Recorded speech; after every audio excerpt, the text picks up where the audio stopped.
coffee's good, bro. That espresso from Coastal Coffee Roasters. At least I think that's what Eric brought home. Fuck yeah. Well, it is our espresso. I don't know if it's their espresso blend, if that makes sense. Hey, it's good either way. Amen, brother. All right, everyone, we have been back. Hopefully for an entire episode this time. Yeah. Last time we talked about social media, me obsessing over my health, and a bit of like gaming and whatnot. Oh, yeah. And although we lost most of that episode, Yeah. we're not doing it again. No, we're not. No, but we do have something very unique and interesting, and I'm very excited to get into it. It does follow the same format of the podcast, of getting like different perspectives and how it helps and kind of, or doesn't help for your growth and whatnot. Yeah. I have a cool thing I wrote down, but the main focus is dedicating oneself to a calling and how it potentially becomes an obsession, can cause blindness to your own suffering or suffering of others, losing the plot along the way, and how you change based upon the challenges it presents to you. And this is all through the perspective and lens of Star Wars. Specifically Andor. So if you haven't watched Andor Season 2, you probably don't want to stick here because there's no way we're going to get through this without spoilers. Heavy spoilers. 100%. And if you don't even know the show, get with the times. What are you doing? Get with the times. It's so good. I mean, we both finished it immediately afterwards. Yeah. I've already watched Rogue One afterwards. Oh, yeah, same here. Yeah, and it's been sitting in my brain. And so, like, when I wanted to get back on, I was like, how can we talk about Star Wars somehow? Yeah. But there's so much. There's so much character arc, and you really see, like I said, like when something you've dedicated your life to becomes an obsession. I'm like, there's a lot of that. Oh, yeah. In this. Like, I feel like the entire Andor is literally just pure obsession for a goal and how it affects your entire life over end. But dude, it's some of the best Star Wars I've ever seen in my entire life. It's some very good writing for sure. It's not what us Star Wars fans are generally accustomed to within the past 10 years, I would say, aside from the movies, the original 1 through 6 movies, and then now Star Wars getting into streaming and TV shows and all that. We haven't really been fed the best food except for Mandalorian. Fair. Mandalorian seasons 1 and 2. Season 3 was like a 6.5 out of 10, I would say. And that's my opinion. But yeah, I barely remember season 3. Exactly. Yeah. Exactly. And then there's a lot of mix with Boba Fett, which don't even need to talk about. Boba Fett show. What did you think about the Boba Fett show? Did you watch it? I thought it was lackluster. Yeah. I think there was so much potential. Yeah. And although I enjoyed some parts of it, I feel like the best parts just when Mandalorian was in there. Yeah, so, basically. Yeah, I was like, what a letdown. Yeah, he had like basically a half a season. Yeah. Mando did. It's very weird. Yeah. And I'm sure there was like filming reasons or production, something that went on. I don't really know. I try not to get into it too much. Don't fire yourself. I know. I know. It'll make you frustrated, especially after watching Andor now. Yeah. When I've seen various comments online and shit after Andor aired, and it was like, man, gotta go back to Ahsoka season 1, like that kind of writing, like, or Acolyte, gotta walk back down the line to this. And I'm like, hopefully it changes, hopefully it sends a message to Lucasfilm. But, you saw Rogue One when it first came out, people were hyped about it, and then they didn't really do much after that. No. So let's hopefully they wake up.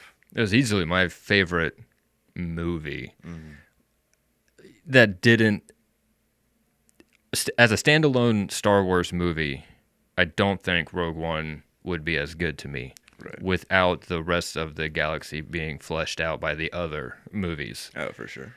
But just the impact that movie had.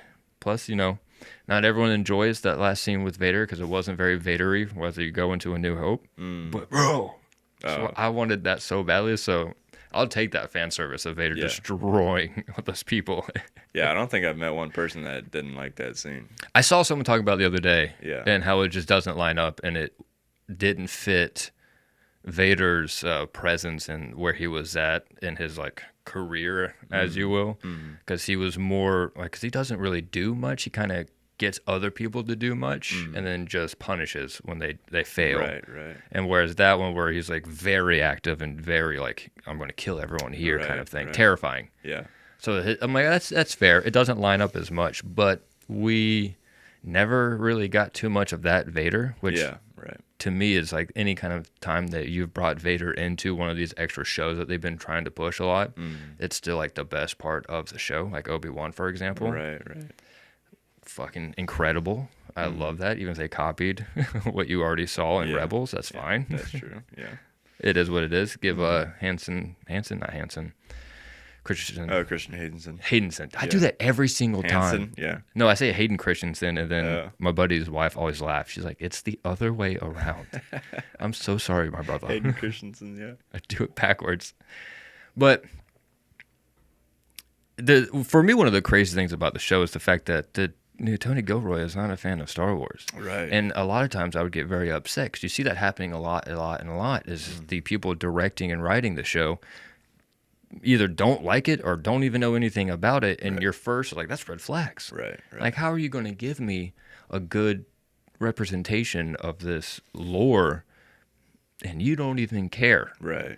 So I think it was wild to see how good of a job he did and how important I think it was for the actual show to build that tension for him not to be a huge fan, because he didn't fall back on like the fan service of using the Force and Jedis and all this other stuff that I think is one of the plaguing reasons for like the sequels. It was like you kind of lean too much into giving people that without any hardship to make it worth it. Right. I think, well, from what I've seen now is he's kind of come around to Star Wars for sure. After Andor's wrapped up, he's kind of accepted that he's kind of like in Star Wars now, or he knows a lot of the lore and everything like that, because I've heard a couple interviews of him saying that. But yeah, I mean, but sometimes you need someone from the outside that has maybe a different look at things to deliver a different story, and I think he nailed it with Andor, which I know that I think I could be wrong on this because I haven't done enough research, but there was, when he worked on Rogue One, I think he was brought in because they had a bunch of production issues, and they had to go back for reshoots and this and that, and I think that's when they brought him in. I could be wrong on that. I don't know if he started on the project from day one, but I think he just got a different perspective on it, and I also think that with no Jedis, with no Sith, with none of that lore in the story, it allows the story to breathe in a different way, to where it's not based around these specific characters where there's very, very set parameters. Like you can only do so much because of the canon and stuff like that. When you remove those from the story, I think the story opens up for much more possibilities. Yes. So I think he was able to find the right notes, but also the big selling point was that they knew where the story was going to end when they started writing the story. They had the ending locked down, and then they filled in the gaps in between, which is something that didn't happen with the sequels. They just kind of started, and they didn't have an end to their story, and so you come up with a weird, wacky story, by the end of it. So, it's a little bit all over the place at the end. Yeah. I've only watched them once. I'm not gonna lie to you. Yeah, same here. I've seen them all in theaters. I don't think I've ever rewatched them at home. Dude, I don't even think I saw them in theaters. But like, I wasn't the biggest Star Wars fan until like a few years ago. Okay. It was just more like I grew up with them. Right. With the originals and all that other stuff. I think everybody did. Yeah, everybody grew up watching Star Wars, or a lot of people. They should. Definitely should. But great writing though from Tony. I gotta hand it to him. Who do you think had the most character development in Andor? I mean, we can include... It was definitely Cassian, for sure. You think so? I think so, because he starts out with this guy who's very self-absorbed, just trying to survive. That's his whole shtick, right? Is he's just trying to survive, just trying to make it to the next job, or trying to get enough money to provide for his mom, or something like that. He's a scavenger of sorts. and by the end of it, he's doing what is best in mind for the rebellion. He still has his like, I'm gonna leave and go do whatever I want, Yeah. for to save Clea or whoever, when they're like, you're not leaving, and he's like, see you later. Um, but by the end of it, he has and I think he's reminded throughout the show, especially there's, I don't know what episode, he's reminded by Luthen that he's thinking like a thief. He needs to think like a leader. If he's gonna continue the trajectory, he's going with the rebellion and going all in on the rebellion and shit like that. So definitely by the end of it, he's thinking like a leader. You know what I'm 100%. saying? You definitely see that a lot in Rogue One. Yeah, and yeah, by the time we get to Rogue One, he's all in on, doing what is best for the mission. You know what I'm saying? Clearly, he kills Tivik immediately. Oh yeah. Which we don't really get to meet that guy that much, so I don't have any emotional attachment. But we've seen Andor smoking dudes since the first episode, so it didn't bother me at all. I mean, he killed a guy point blank range. Oh, yeah. Really, which set it all off. Which I like seeing the it's like the domino effect, that domino meme where it's like the guy starts with the small domino and it lines up to the big domino falling. I saw and that. It's like killing two police officers, and it's like blowing up the Death Star. So, yeah. Oh, man. I actually have to think Cyril, for me, did the most change. Because he obsessed over finding this rebel, and he was kind of so sucked into working for the Empire and like proving that he was like worthy to the Empire, and also had something to do with obviously his whole like mom guidance and harassing him the entire time and him not being worthy enough and all this other stuff, to the point where he was able to get Dedra in a relationship, and then still at the end kind of see that everything he put all of his focus and attention to, that thing that became his obsession. Same thing with Dedra, her obsession botched at the end as well. Right. And is that he lost the whole point of what he was doing. And I think when he was in Gorman, he started to see that he was kind of on the wrong side. And then by the time the massacre happened, It was too late. It was already too late. Yeah. And it's one of the most iconic scenes I've ever seen, is that point where he finally gets Andor and has the gun, and he's like, "Who are you?" Yeah. And he's like, "Oh my God." Everything in his life just fell apart, like right then and there. Yeah. Like it was already crumbling because of Dedra and the whole Empire, and he saw what was actually happening. And then for Andor not even to know who he is, he was like, everything that I have worked for is just a waste of time. Yeah.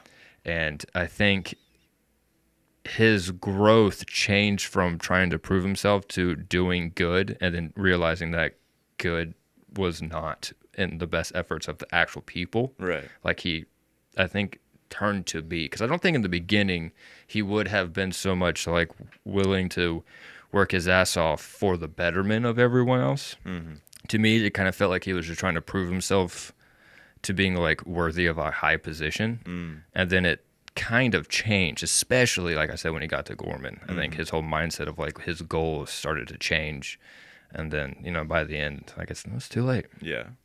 Yeah, he was obsessed with Andor basically throughout the whole show. He was obsessed with catching this guy who murdered 2 security officers in cold blood, and he thought that was so wrong and then his higher ups told him to basically forget about it, let it go. He couldn't do that because he was like all about justice and like there needs to be order, right? There needs to be a structure, and which is why I think he falls so in line with Dedra and the Empire and blah blah blah. And I think he does that unknowingly, because he's the type of person that wants structure.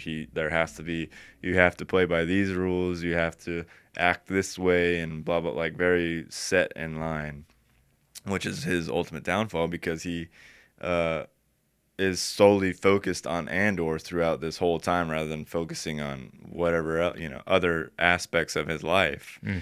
And to get to the point of he finally finds Andor in that one scene in Gorman, And it's like, oh, it all came down to this moment right here. He has him in his he could have killed him, and I think, he wasn't going to kill him in the end because he's realizing everything that's happening with the Empire and all that. But he gets killed. Yep. He gets shot in the head. So his obsession with this one person ultimately is his demise, because he's blinded by everything else, like he doesn't see what Deidre's doing, he doesn't see what the Empire's doing, he thinks he's doing what is right, and that's not how the Empire works, what I'm Not at saying? all.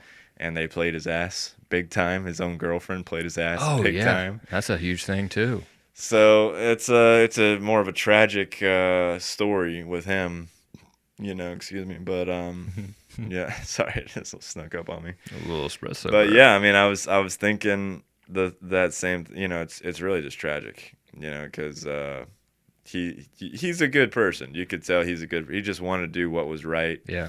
And he got played by every Everybody. other thing in his life, which unfortunately is how the world works, and our world, is like you got to be careful about, Absolutely. what you're obsessed with or what you're following. I love that analogy of like when you put a frog in water and then you boil it doesn't know. Right. Like it can't sense the heat change as well. Right. Rather than just dropping it in Right. boiling pot. And I think that explains his situation really well. Like Yeah. it wasn't boiling at the time. And then the more things got crazy, the more he kept his control. Right. Which is interesting because a lot of the similarities he has with Deidre, or Dedra, however you want to say it, I feel like they say it two different ways in the actual show. Yeah.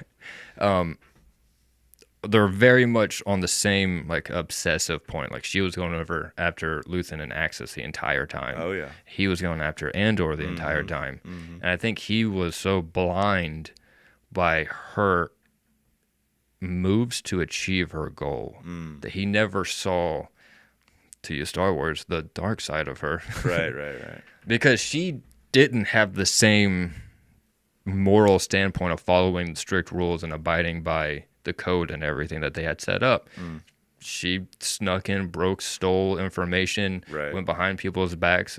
So she had that in common with Andor, actually, a little She bit. did, yeah, a little bit. But that was her downfall because it kind of pushed her too much into this range of unpredictability to where it just crumbled all around her, and she had the finger on top of her head. And I think that's one thing that she told Krennic in that final interrogation scene is that he's like, you're a scavenger. And she's like, I've had to be to get where, because that's how the Empire works, is you have to use whatever you can find to your advantage to propel yourself in the ranks, right? And she did that successfully, but her obsession with Axis, like you were saying, is her downfall in the end, because she can't think, she can't think about anything else. This is like her one obsessive goal. So yeah, it's great writing, bro. Yeah, Great stellar. yeah, great writing. I would like to see what he can do with Thrawn, honestly. Oh my god, yeah. I hope he can make him a badass, because in Ahsoka he's not. They're not selling that point, at least to me. Same. But also, Ahsoka was like one of my least favorite shows. So Yeah. I thought the writing and the acting was pretty underwhelming. So Yeah, it is unfortunate. hopefully the next season they're doing is better. Are we on 3? Season 2. 2? Yeah, season 2. Man, I think it was long. Yeah. At least it felt long. I wasn't happy with that show that much, but which I don't want to get too far away from Andor. That's fair, yeah. Because I could talk more about Ahsoka and Dave Filoni, but I don't want to stray too far. You get a little lost on the plot there. Yeah, I would keep talking. I would keep talking about other shit. Oh man, you know what's interesting for me is seeing. Oh, what's his name? Bail Organa. No, What'd you think about the actor, the guy who replaced him? I mean, I think he did okay. I think he did a good job. Yeah, and there was nothing that they could do about it. The other dude couldn't get there for scheduling reasons, Right. which I'm like, that's a great reason. Right. If you're trying to replace him just because, I'm like, that would bother me. Right. Because he was the same guy in all of them. Oh yeah. So I was like, whoa, what are we doing? Mm-hmm. And I do like how Tony was pretty smart because he's like, we put him in that little party scene just to give people a heads up so they could freak out before he started to have a major role. And I was like, oh, that's smart. Yeah. They did a lot of really smart maneuvers in this. And I mean, that's my favorite part, but we're getting off subject. But it was interesting to see the rebellion outside of, and I think Rebels does a good job, but it's also very much classic Star Wars with a Jedi and all the Force and the magic of the galaxy kind of like twisting and changing things. And you do get a decent amount of like Saw Gerrera in there for the actual Rebels.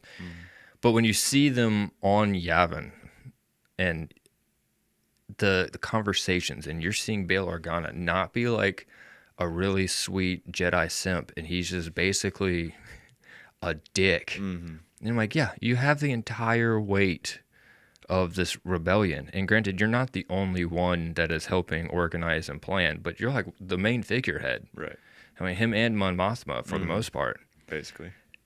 And so, like, at first I was like, what the fuck is wrong with this guy? But then you start to think about it. I'm like, okay, you're not just running around anymore in a just playing. Well, he's always been a senator. Not like he was playing a senator, but you see where I'm going. Yeah, playing the politics game. Yeah, like this is all in. Yeah. And you can't just make tiny little checkers. It has evolved into like 3D chess. Right. And so like there's so much more on the line. And so it was very interesting to see his character change and how his dedication did not become an obsession to the point where he was blind to so many things.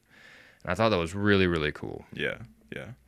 I thought it was interesting because it kind of shows you the even before that, bro, when in the beginning of the second season when Cassian's on Yavin, and it's like that band of that random group of people. Oh yeah. Which and they're like not getting along, trying to figure out what the hell's going on. Yeah.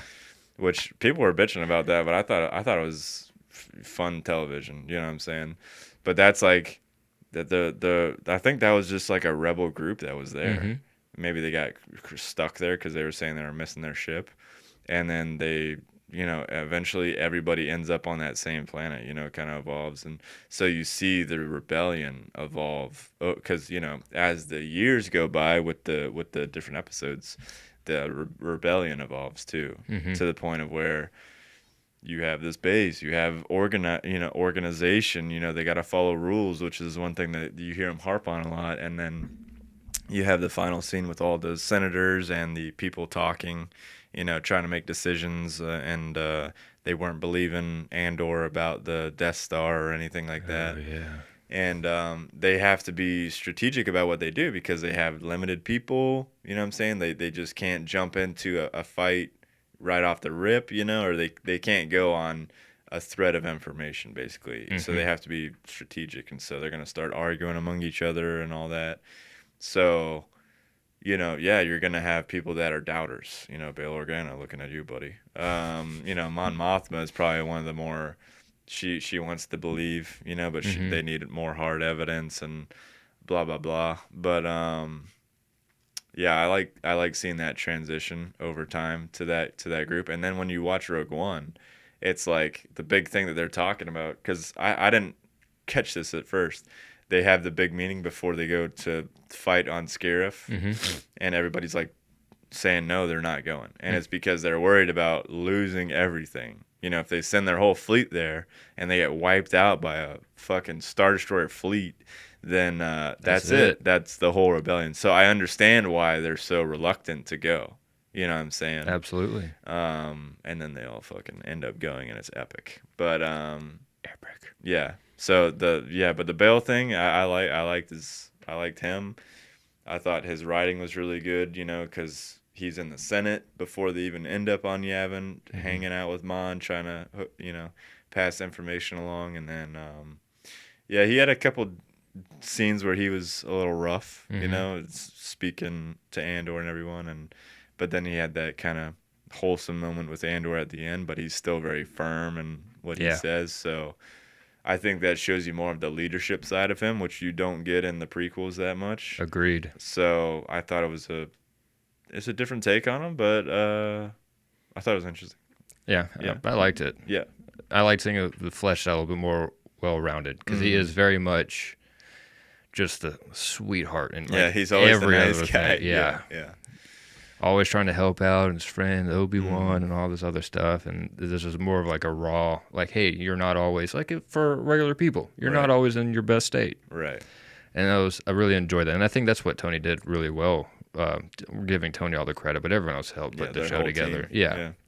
Just seeing more of those raw moments Mhm. that you don't get a lot of. And I think I think they tried to do some of those in the sequels a little bit more. It wasn't well executed. Mm. But a lot of seeing those really rough moments and someone actually struggling with it. Now the acting, I think, in the other movies is a little bit more fluffier, in my opinion. Yeah. Like even Anakin hating like sand and killing everyone, like Right. that whole scene afterwards. You're like, Acting's a little rough. you're a little temper tantrum. Yeah. Yeah. Not so much you just slaughtered a whole race of people, but that's fine. Right. Yeah. I really enjoyed that, and the actors themselves did a phenomenal job. Yeah.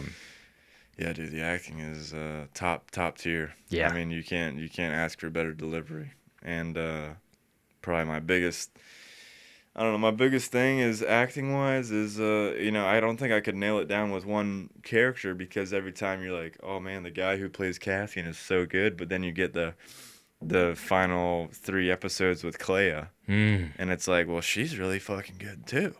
And then it's like, well, Mon Mothma is a beast too. Like, her acting is throughout the whole 2 seasons is just, she has to play like she's betrayed all the time. She's terrified. She don't know where to look. She don't know who to trust. And you always felt those feelings like every time, which means that she's good at portraying that character. You know what I'm saying? So top tier acting.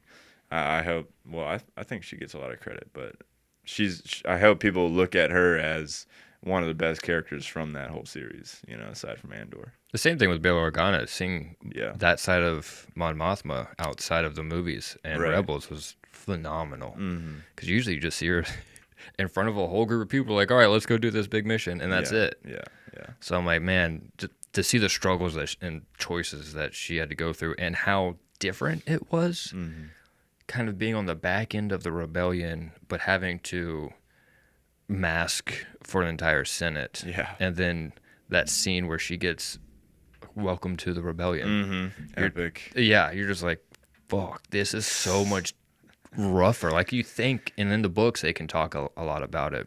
Yeah.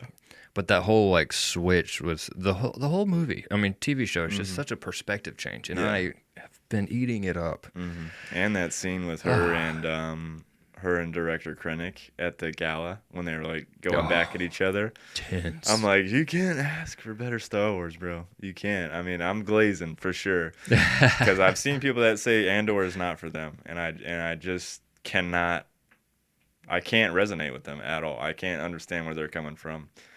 Maybe they want lightsabers swinging around all the time, and I'm like, dude, like, this is the best way I can compare this show is like when Game of Thrones was at its peak. Yeah. Like Game of Thrones, however you look at it, the first like 5 seasons, everything was just so well written and everything put together and that's the way I see this show is like, it's like HBO quality, which is depends how you want your Star Wars, man, but I need more shit like that. And there's this the podcast, the one Star Wars podcast that I listen to, and that they posed the question a lot is like, should Star Wars grow up with its audience? Because here's the big question: is Star Wars, Star Wars obviously has a high appeal to kids, or like a younger audience and stuff like that. But should Star Wars grow up with its audience? Because a lot of the fans are prequels or before that, what I'm saying? And, I don't know how many kids nowadays are consuming this kind of content, or maybe it's like, as far as like mature shows, because they put out so many different shows, so many different variations of it. Is there room for more mature Star Wars like Andor, And that would satisfy like an older audience like me and you, know what I'm saying? I think there's definitely room for it because, I just think that's what Star Wars is missing. You know what I'm saying? Agreed. But I think if you're trying to hit both, like groups. The older, Right. hoping for more mature Star Wars, but you're also hitting like we're gonna market this to little kids and sell a bunch of plushies. Right. It's gonna fall flat because Mm. those don't blend very well together. Mm. And then the one thing that gets the most popularity is what they're gonna focus the most on, which is probably the plushies or the Yeah, right. cute aspect of it, Right. which wildly ruins the weight of more of a mature storytelling. Mm. Now, I mean, I think they did a decent job with like the Clone Wars and Rebels, which is obviously more like in the middle. Yeah. So they had like the super kiddie episodes, I think. They had some dark ones. They had some super dark ones. Yeah. And you're like, wow, that's a wild message to teach kids. Right. But like, I didn't really watch that as a kid. So I don't know what the main age demographic for like Clone Wars when it came out, but it was dark. But Yeah. a lot of the cartoons back then were dark for us. So I think having more of a mature standpoint is a better goal overall. Yeah.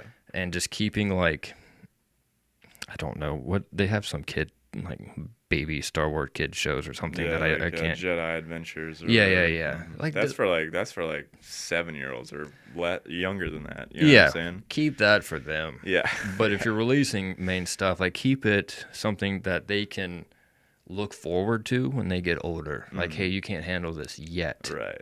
but you can enjoy this aspect. And then, like, when you get older, you're going to understand and you're going to really appreciate what we Yeah. have maybe not let you watch so much. I don't know. Yeah, I think my take is my personal opinion is you can have TV shows in both ranges. Probably the stuff that involves Jedi more is going to be a little bit softer on maturity. I don't know why, because kids resonate with Jedis or whatever.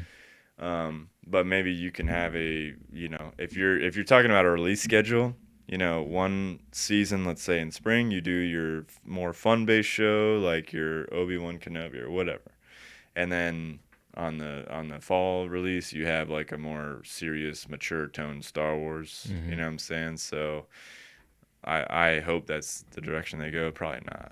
I have no clue what the direction they're going to go. So they have no more shows announced. They have no future productions coming out as far as new Oh, shows. yeah, that they've already started filming? Right. Yeah. So I think we're getting Ahsoka season 2. Mm-hmm. We're getting the Mandalorian movie in May. They're getting Maul.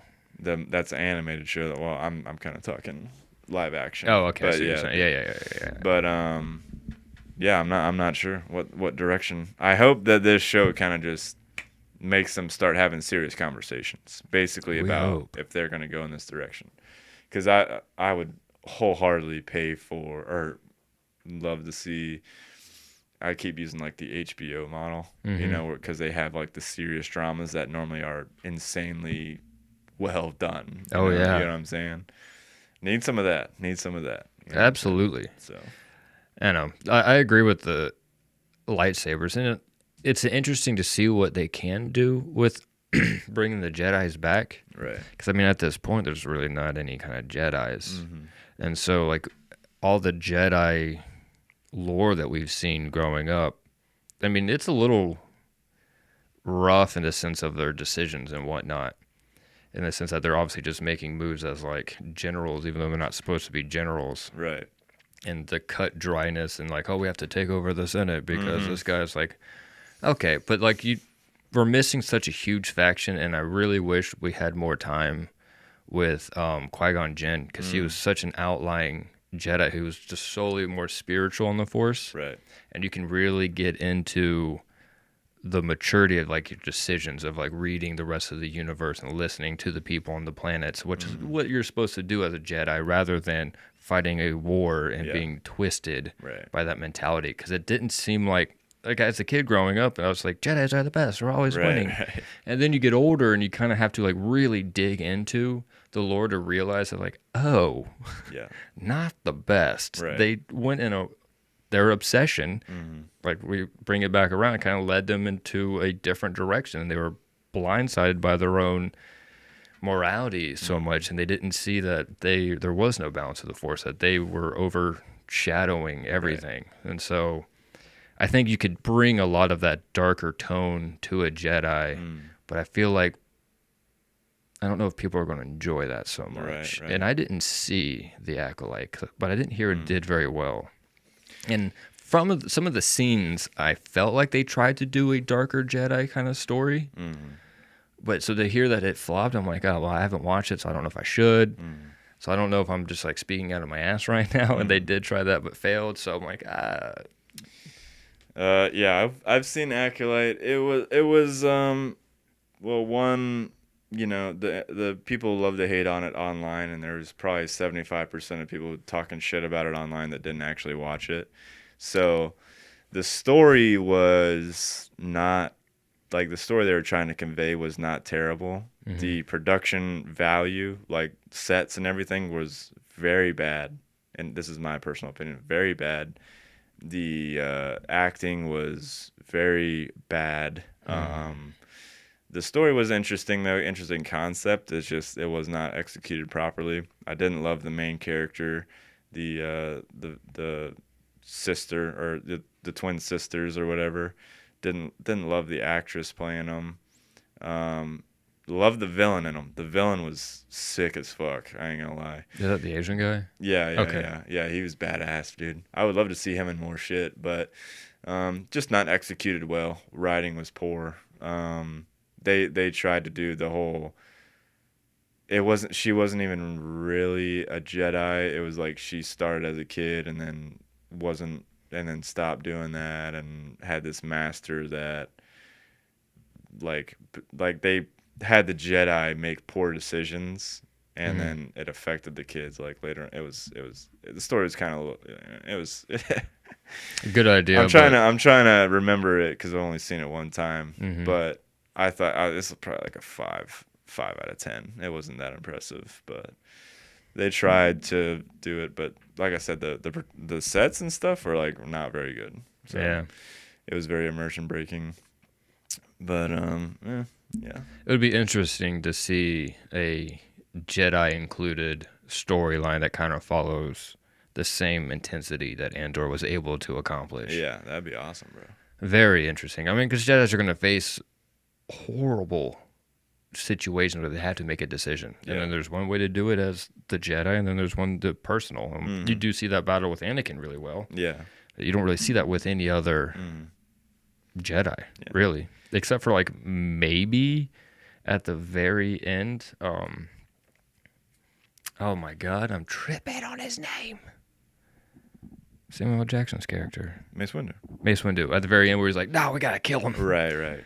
Yeah, but I mean, a lot of people don't even know that he's one of the few Jedi that does dark and light. Like where he does the Force on both. Right, right. And so like they don't really talk about that at all. So I think there's It's all lore stuff, like Yeah, it is. expanded universe or whatever. Yeah, you know, yeah. lore stuff. But yeah. good. Shatterpoint is a great book. You should read it for sure.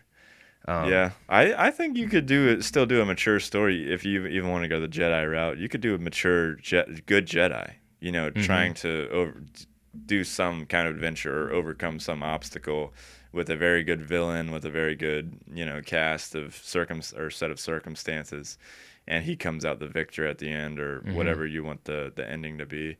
I think they could nail that 100%. It just you have to have very good writing. You have to have a director who knows what the fuck they're doing, because the thing about Andor is that it was very cinematic, the camera angles, the way they set up everything is executed to a very high level. Good point. And that's something that the shows don't really accomplish very well.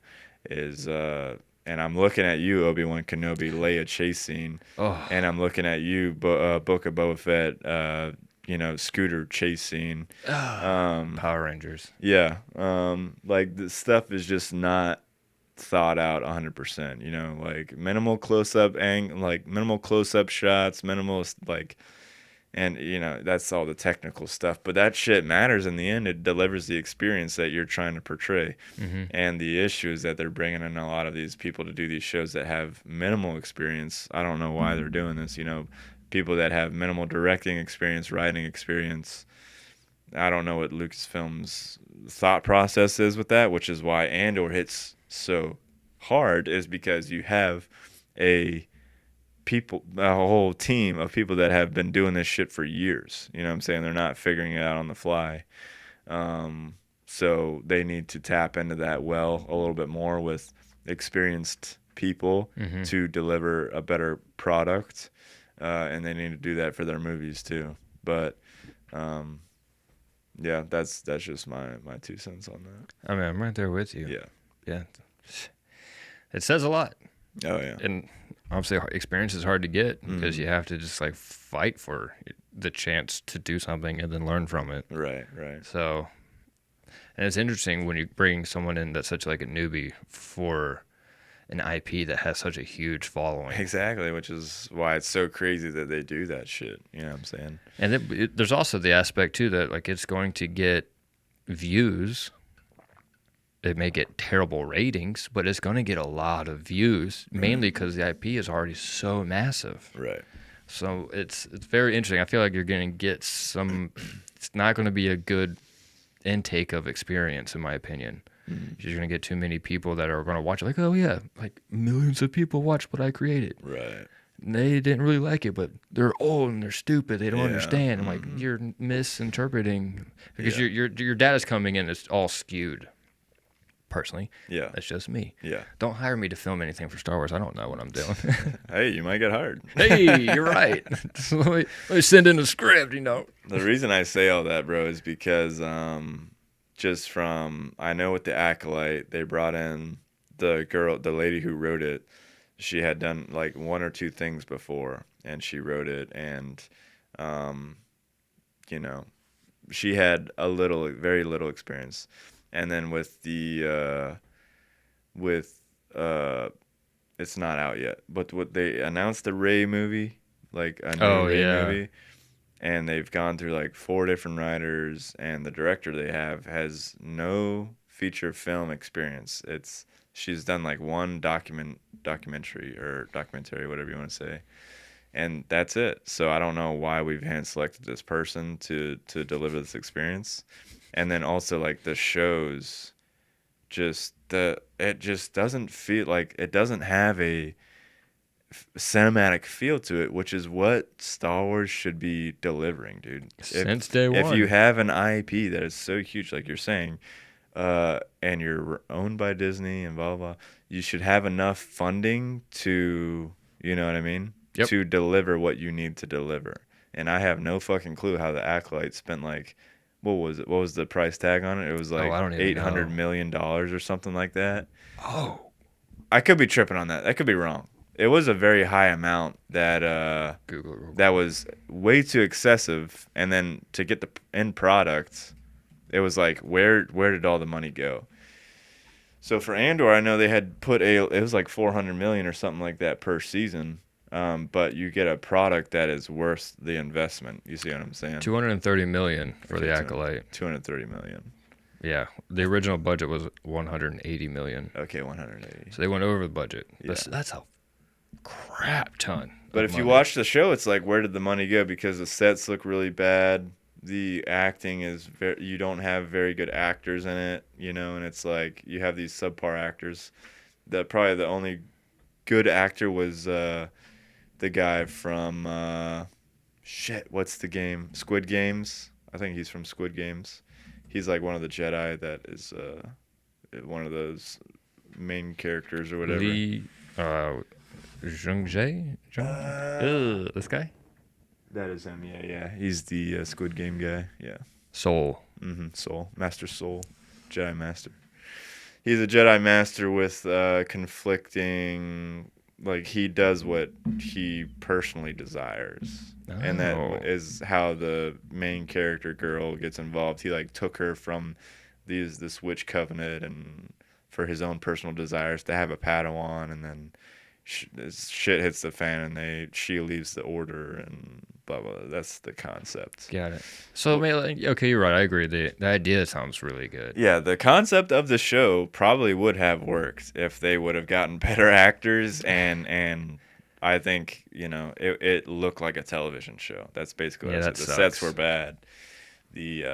Some of the writing was subpar, or just it wasn't delivered the right way. Like you didn't deliver the meal the right way, so you get a different response to it. But the biggest thing about that I have to say is, like, the people that were complaining online, the trolling and all that shit during the Acolyte was, uh, I kind of hate that mob mentality because you have people just saying shit in Instagram comments or whatever, the woke shit or whatever. Like, these people are not watching the show; they're just doing it to troll. Mm-hmm. Excuse me. And sorry. And that kind of pisses me off because it dilutes the water for the actual fans. You see what I'm saying? It's Absolutely. like, so I kind of hate the internet for that.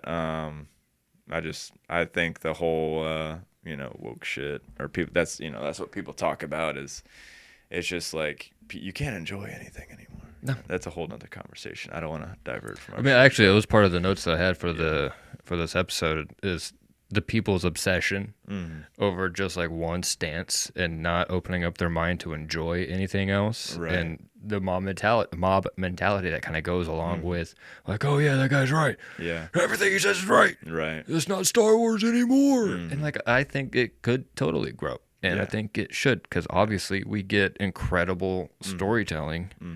Not everything is going to be great, but Right. if you're not even watching the show and complaining about things that make sense, Yeah. then what are we doing? Exactly.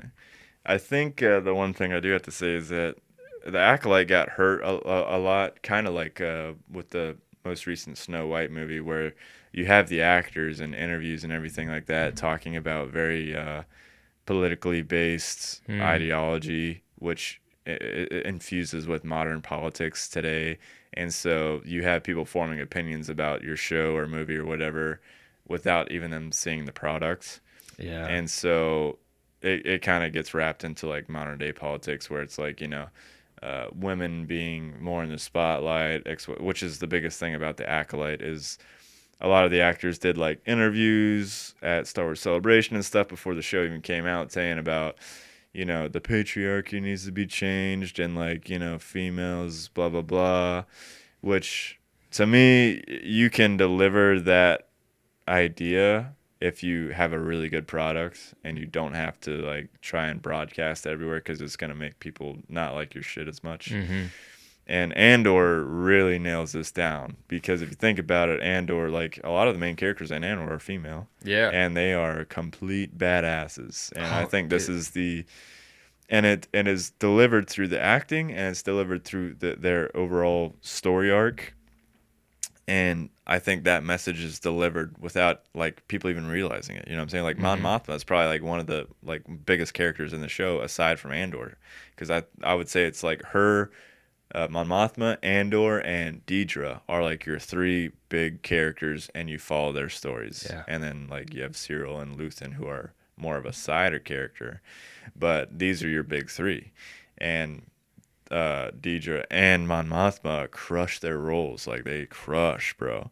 And makes you love the characters, makes you love the story, and it's like you get that messaging of like these are I hate even saying it because it's like it's so on the nose with modern day politics, but like these are like women that you can get behind. You know what I'm saying? Or like this is how you write a fucking character. You know what I'm saying? But to me, it's like a good character. It's a good character, but that's just how I see shit. But, Hey, Clay is the same way. oh, dude, and then you get her story at the end, which is like this girl's a badass, bro. From day one. Even from being a kid. Yo. So and honestly, the way you look at it, she really did help Luthen like handle half of his problems Tremendously. She's always there monitoring the comms and getting information for Luthen and blah blah blah. There's no way he would have been able to build such a huge underground rebellion right by himself. Yeah. There's no way. Oh yeah. It was just crazy. And Yeah. like her growth is a bit interesting because she doesn't really change too much. Her dedication to the calling, same as a Luthen, Right. never veered, and it didn't really so much become an obsession, in my opinion. There's like the stakes were always aware. They didn't get blind to everything else that was going on. It was almost that they had to focus super hard on that, being so like open to all incoming information. Yeah. Whereas like Andor could like close out for a while Yeah. and just go balls to the wall on whatever mission he was doing or running from somebody or something like that. Yeah. And so like it was interesting to see them just double down on themselves the entire time. Oh yeah. To the very end, man, it was a heart-wrenching moment in the Heart-wrenching. hospital. You're like, Oh, yeah. what? And then her crying in the hideout hole afterwards, and just like hammering yeah. all that shit, and Yeah, but then, I So mean, good. it all wraps up at the end. She gets on Yavin. She sees everything that they fought for finally come to fruition, and that's a bring it all around moment for Mhm. her as a character, and Luthen. I would involve that moment with Luthen too, because she just knows like everything that they worked so hard for was worth it in the end. Yeah. You know? And the fact that everyone you haven't hated them, Mm-hmm. Mm-hmm. which is insane. Mm-hmm. But I mean, I understand at the same time, like it's different perspectives. Mm-hmm. Same goal, different perspectives. Everything changes. Yeah, man. Wild. Yeah. Actually, what time are we at? Can you tell? Can you see it from there? Oh. I think we're getting pretty close. Few minutes left. Where am I looking? I can't see. It's the red dot at the bottom. I think it's like 50-something minutes. Yeah. I think we kind of wrapped up a lot of what I wanted to talk about. Yeah, though. dude. Yeah, and I could, Star Wars. I could talk about for a while, bro. I know, Yeah, right? You, It was you kind of too start easy. talking in circles after a while, but Yeah. fuck, dude. But Good just shit. working with such good stuff sometimes. Yeah. It's better to talk about the stuff we enjoy rather than ranting about stuff Yeah, we have yeah. no control over. Yeah. Uh-huh. Oh, man. I'm excited to see what else happens after this. I think the success was needed. I'm hoping for another mature show, man. Cause even before Disney took over, and it depends if you ever heard this, George Lucas was working on a show called Underworlds, and it was with HBO. And it was too expensive, though. It was like 80 million per episode. Yeah. Which is wild. if you put and I think they were like 8 to 10 episodes. So you're talking more than a movie budget by the end of one season. But from all the information that I heard, they had the show, they had the whole show written out. He had like a group of writers that he met with like every week or every so often. Damn. They had the whole show planned out. All the writers were on the same page. And the funding was the biggest issue, or like convincing HBO to go through with it. So he flew to. This is the story from what I heard. He had a meeting with one of the HBO or Warner Bros. Executives. Basically the guy that was gonna greenlight it or whatever. Mm-hmm. So George meets with this guy in Las Vegas, and meets with this guy with Las Vegas, has a meeting, pitches everything to him, blah, blah, blah. Sells the guy on it. He's like, all right, we'll do it. Got that same weekend, George leaves, whatever. That same weekend, that guy's in Vegas. He gets arrested for domestic assault with his girlfriend in a hotel room in Vegas, right, partying, whatever. Yeah. Gets hit on a domestic assault, is arrested over the weekend, missed the meeting on Monday with his executive team at HBO. Guy gets fired. Somebody else replaces him. The guy who replaces him tells George no. Shuts it down. So all that happened over the weekend. George pitched it to him. He got greenlit. Guy gets arrested. New guy comes in, shuts it all down. One dude fucked it up for everybody. Dude. Son of a We could have had bitch. some epic shit, bro. What a jackass. So I don't know if Disney could not that I want the same script or anything, but I think they got to tap into that mature tone. They have to see the feedback from Andor, and they have to wake up, dude. If they don't realize that, Mm-hmm. then I've kind of lost hope almost in Star Wars, for getting anything that I get excited about. But Andor has rekindled my Star Wars fandom hard, bro. Same. Hard. It makes me start giving a fuck again, because I was telling my fiance that like I've just been getting fatigued from all these shows and poorly written shows and movies, and makes me care less. Mm-hmm. And that's kind of re-sparked that flame. So Same. yeah, man. Such good stuff. I hope we'll see it. Oh yeah, fingers crossed. Make us as better people when we have good Star Wars. For real. That's the whole wrap around here, everybody. Puts me in a good mood. Yeah. All right, dude. Thanks for joining me today. Yeah, It was a man, fun thanks for having me. podcast. Oh yeah, bro. I hope y'all enjoyed it. And go watch Andor if you haven't. Go watch. We just ruined everything for you. But yeah, I mean, we didn't really talk too many specifics. Not too many spoilers. I went to this laptop, but I have to turn it off over here.